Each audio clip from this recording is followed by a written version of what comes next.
Hey, my name's Esther Quaitmere and today I'm going to be talking about how I got into classic cars and how I ended up owning 3 classic cars.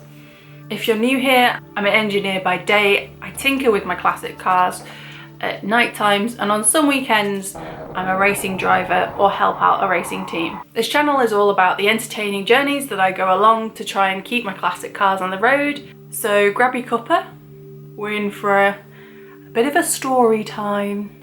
Bloop, bloop, bloop, bloop, bloop. Once upon a time, there was a little, very stylish girl. No, not that young. The age of 15-ish. I went to my uncle's, so he was building a classic car and he gave me my first practical experience. So from then, I knew that I wanted to be a mechanical engineer. He was building a 2CV kit car that amazingly let me come and help him out. This was my first practical experience of holding any kind of tools or any kind of anything. I learned how to lap in valves. This is one of the first jobs that my uncle got me to do when I was helping him build a Citroen 2CV engine. So lapping in valves is essentially sanding down the surface between the valve and the cylinder head to create a better seal. I will be always internally grateful for that practical experience. It was great. I put it on my CV, like it's still on my CV. It taught me a lot. I don't know entirely how helpful I was. Like, he was really passionate about 2CVs. So he had the 2CV, the 2CV van, he had the 2CV Mahari at some point, probably different 2CVs that I'm forgetting in the list. So he knew everything about 2CVs. I think he built the Lomax before the Bertie, so he had experience with 2CV kit cars as well.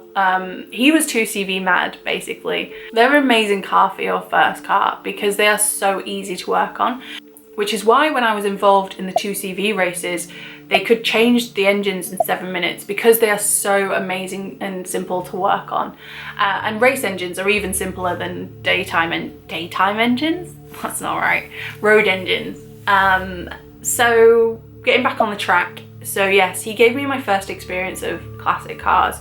He also gave me my first experience of going out in a classic car. I remember watching him with the 2CV gear stick and just being mesmerized by it, because a normal gear stick, you go up, down, up, down, up, down. Does that make sense? But with a 2CV gear stick, you've got to twist it and then go up. It's also backwards. So it's backwards and you've got to twist it round. As a younger person, I thought it was magic. And he also introduced me to the classic car wave. So when you see another classic car on the road, you're supposed to give a gentle hello. I acknowledge that you too are a classic car owner, and isn't it a lot of hard work keeping your classic cars on the road? I respect you, wave. Which is a lot to put in a wave. So most people, when they do the classic car wave, they're like this. Hello. Hello. Yes. Oh. I get far too excited when I see a classic car, and it usually ends up being like, I feel like I've said it to be a challenge. The challenge is to see whether they wave back, and sometimes they don't. Oh, there's a car, there's a car, there's a car, there's a car. It didn't wave, it didn't wave.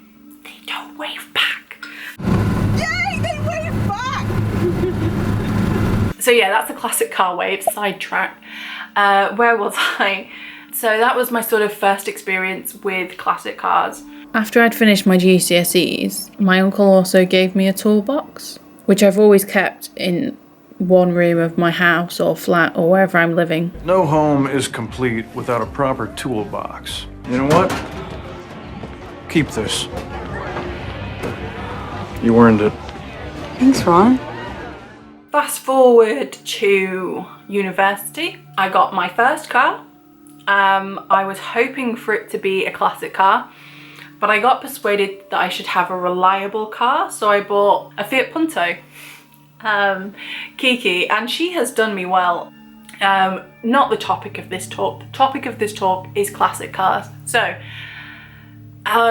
through university, so I did an undergraduate in automotive and mechanical engineering. I did a master's in mechanical engineering. Then I decided to do a PhD. Whole other story. I think it was about 2015 now we're up to. In the Esther story of classic cars, I hosted this barbecue party. It was like all engineering. It wasn't like a wild thing that you see on TV.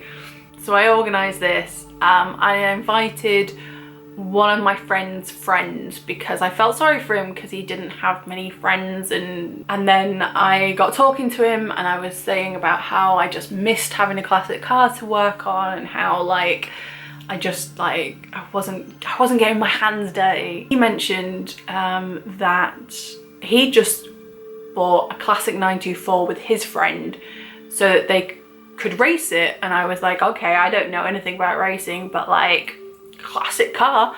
And I think maybe because I plied him with all this free food that he was like, do you want to help out? Like, so I went to help out with the 924, and what he didn't tell me was that we would be working in a tent in the middle of winter.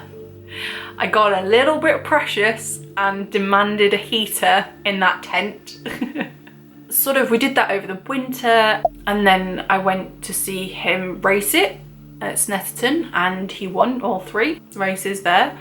That's how I got into the sort of racing car type things. And then the thing with racing and racing classic cars is that it's fun to work on the engines and stuff. The championships we race in, you can't really do too much. In fact, you can't really do anything to the cars. There's certain regulations and rules that dictate what you can and cannot do. It depends on how good the driver is, essentially what it boils down to. So with race engines, everything needs to be done there and then and fast. Whereas with a classic car, you can just gently, and you know, you can do it in your own time, and it doesn't need to be done that or finished that day or that week. But a classic race car, it needs to be out for the next race. It needs to be done. So I got a lot of practice on fixing crashes as my boyfriend is good at crashing. Story for another video. Yeah, so that's sort of how I got working my hands dirty on a lot of the classic race cars. So then my boyfriend saw this car advertised, and we were sort of costing up how much it would be to make it a race car. It was a 924 somebody had tried to make into a track car. So they sort of put bucket seats in and some sort of half cage. The thing is with race cars, it's always better to convert and update an old race car than fully do it from scratch, money-wise. So we were looking at it, and then me and my boyfriend decided that we could go halves on it and have a road 924. I think I bullied him into it to have a project car that I could work on that was mine. So we bought the classic car. We bought it for £900. We had to tow it home. So to get it through its MOT, we kind of just had to change the brakes. It was a really good, solid car. The interior, there was no carpets. The bucket seats were really uncomfortable. The beginning quirk of that car was the fact that if you ran it for any length of time, the starter motor would overheat and wouldn't start up again. So if you drove it to the petrol station, you had to drive it to a petrol station that was downhill so that you could bump start it. So I like classic cars because there's those sort of fun stories and memories of being crazy and trying to bump start cars. So that is Goldie, the 924. After that, I got the 2CV kit car and the Volkswagen camper. Goldie is now a little bit lower in the list of favourite cars. I did do a video on my favourite cars if you wanted to check it out. The 924 is a great car to just go on the motorway with. It's a good solid 2-litre car. I find the Volkswagen camper quite stressful to drive. I don't know whether it's just that whenever I drive the Volkswagen camper, like I'm always alone, I'm always on like a country road, and there's always like what feels like a whole queue of people behind me just staring at me, like you're going really slow, and I'm like, I'm in an old camper, like. The 2CV kit car is fun to drive. It's been my daily for quite a while because it's got gull wing doors. When it rains, you've got to sort of quickly move it up so that it doesn't drip inside and get the seat wet. It's a great car. Sometimes I do wish that I had a sort of get in and drive car, so that's when I sort of switched to the Fiat Punto. The Fiat Punto is the only one with power assisted steering, so that's also good. So what about the future and the future for my classic cars? And so in the future, way off in the future, I'd like to make one of the cars electric. Me and my boyfriend sort of go back and forth about which car it would be. We're not even really thinking about that, to be fair. It's just a pipe dream that we have. The physical actually next stage for us is to get a house, get our own garage, set that up. There's just so much fun stories with classic cars. Am I even a classic car enthusiasm? Do I even like classic cars if the only classic car t-shirt I own is this one from when I did the 2CV race? That's the only sort of classic car thing that I own. I just want to keep them on the road, keep enjoying them, keep going on adventures. I just love the feel that a classic car gives you. That is a long rambly story about how I got into classic cars, my classic cars, and what I hope for the future.